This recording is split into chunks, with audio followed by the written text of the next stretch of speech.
বিগত স্বৈরাচারের আমলে, স্বৈরাচার শুনতে যে আপনাদের কারো আপত্তি নাই তো? অনেকে একটু কষ্ট পান, অনেকে বলে আমাদের আপাকে হুজুরা বারবার স্বৈরাচার বলে।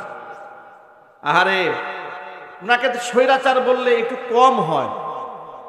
আপনার আপা যা করেছে তাকে স্বৈরাচার বললে অনেক কম হয়।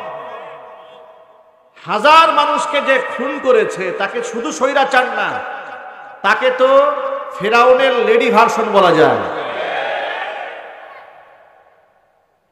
ঠিক না বে ঠিক?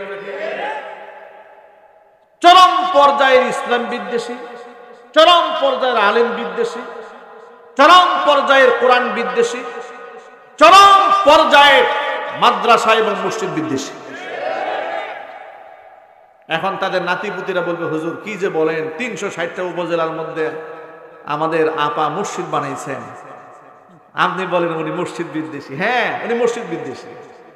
আপনার আপা যখন দেখেছে যে বাংলাদেশে ৪ লক্ষ জুমার মিম্বার থেকে খতিব সাহেবরা তার অপকর্মের বিরুদ্ধে কথা বলে, আলেমুল আমাদেরকে কন্ট্রোলে আনার জন্য সে উপজেলাতে মসজিদ বানিয়েছে, যাতে করে তার পক্ষে তাদের লালিত হুজুররা সাফাই গাইতে পারে।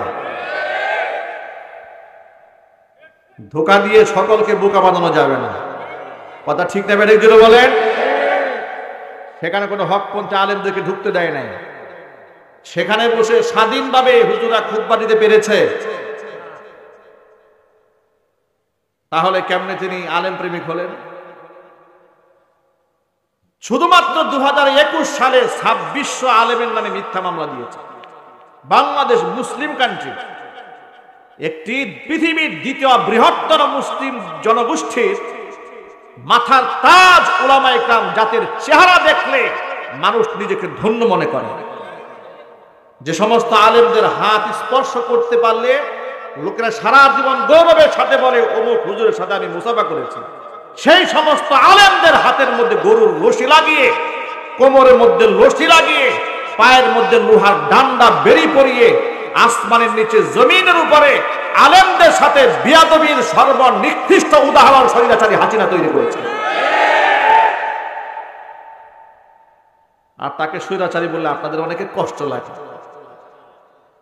আবার অপেক্ষা আছে আবার ফিরবে বীরের বেশে, পাগলের সুখ মনে মনে। ঠিক না বেঠিক জোরে বলে? পাগলের সুখ মনে মনে। এই পাগলগুলো বুঝে না, 2-4-5 জনের রাস্তাঘাটে মিছিল করে জয় বাংলা। আমার মাথায় ধরে না এগুলো খাই কি? আরে বাবা, আমি তোমার শত্রু না। এই যে তুমি যে জয় বাংলা স্লোগান দিলা 5-7 জনের, তোমার যে বিপদটা হচ্ছে, তোমার বউ আছে, সন্তান আদি আছে, তুমি যাদের সাফাই গাও তাদের এই দেশে আছেটা কি? তারা তো হাজার হাজার লক্ষ লক্ষ কোটি টাকা দেশ থেকে বিদেশে পাচার করে এক একজনের রাজ সিংহাসন নিয়ে বসে আছে। আর তুমি হচ্ছে সেই 2 আনার গোলাম। তোমাকে লাঠিয়াল বাহিনী হিসেবে ব্যবহার করে, তোমাকে টিস্যু হিসেবে ব্যবহার করে, তোমাকে ঢাল হিসেবে ব্যবহার করে ওরা এই পৃথিবীকে ভোগ করতে চায়। তোমার যদি নিজেকে ঢাল হতে মনে চায়, আল্লাহর দ্বীনের জন্য ঢাল হয়ে যাবে। মরলে তুমি শহীদ হয়ে যাবে, বাঁচলে তুমি গাজী হয়ে যাবে। ঠিক না বেঠিক জোরে বলেন? ইসলামের জন্য খুঁটি হয়ে যাও, আন্দোলন করো, সংগ্রাম করো, যাতে করে আল্লাহর দ্বীন সমাজে কায়েম হয়ে যায়, সমাজে খেলাফত কায়েম হয়ে যায়, সমাজে ইসলাম কায়েম হয়ে যায়, আল্লাহর কোরআনের প্রচার হয়ে যায়, আল্লাহর কোরআন বিজয়ী হয়। সেই চেষ্টা করো। সেটা না করে ওই 2-4-5 জনে মিলে মুখ খুলতেও সাহস পায় না, আবার মাছ লাগায় রাখে। কথা বলে মাছ লাগায় রাখে, এবার দৌড়ায় আর লাইভ করে, দৌড়ায় আর লাইভ করে। পাগল! তোমার কে বলেছে এরকম সংগ্রাম করতে? তুমি যাদের জন্য সংগ্রাম করছো তার নাতি পুতি সন্তান আদি সব বিদেশে পাচার করে দিয়েছে। একটু জোরে বলেন ঠিক কিনা? ওরা যদি কোনোদিন ফিরে আসে, তোমার মতো পাতি নেতাকে কেউ চিনবে? জীবনের ঝুঁকি নিছো কার জন্য? খুনির জন্য। জীবনের ঝুঁকি নিবা আল্লাহর কোরআনের জন্য, জীবনের ঝুঁকি নিবে ইসলামের জন্য। যুবকরা রাজি আছেন কিনা আমি 2 হাত দেখতে চাচ্ছি।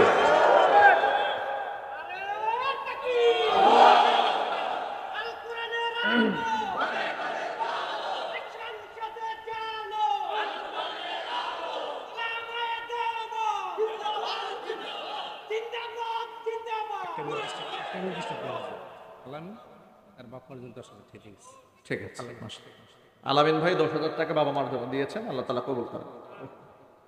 ভাই না আমার, এই জন্য বলি স্বৈরাচারীর আমলে আপনারা এই